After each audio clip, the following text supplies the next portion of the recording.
Gen Z आंदोलन म्हणू नका, झारखंडचं आंदोलन म्हणू नका, मुंबईचं आंदोलन म्हणू नका. आपण पुण्यामध्ये बघितलं स्पायडरमॅन आला होता.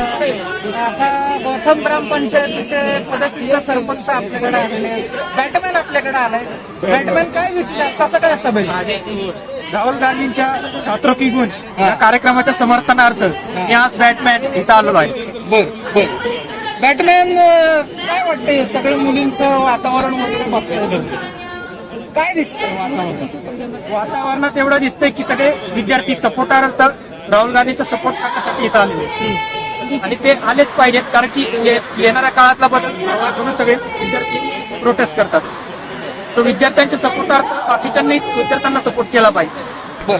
आता बरेचसे राजकारणी असतो ते पोरांना दिमागी नक्षल म्हणताय, अर्बन नक्षल म्हणताय, भीमक म्हणताय, कॉक्रोच म्हणताय. काय वाटतं हे सगळं म्हणजे? हे सगळं होऊन ते त्यांच्या मेंटॅलिटी नुसार ते त्यांचा विचार करतात. मग त्यांनी विद्यार्थ्यांच्या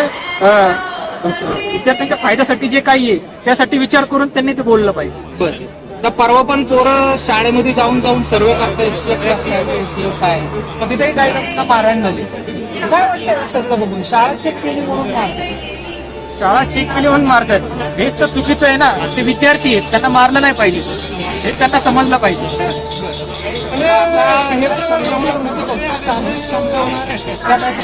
समजवणार कारण मग बॅटमॅन लवकर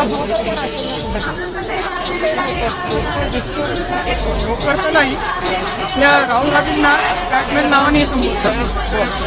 त्यांच्या समर्थकांना आपण बॅटमॅन होणार. बॅटमॅन आहे आपल्या सोबत, वातावरण असून तापतंय.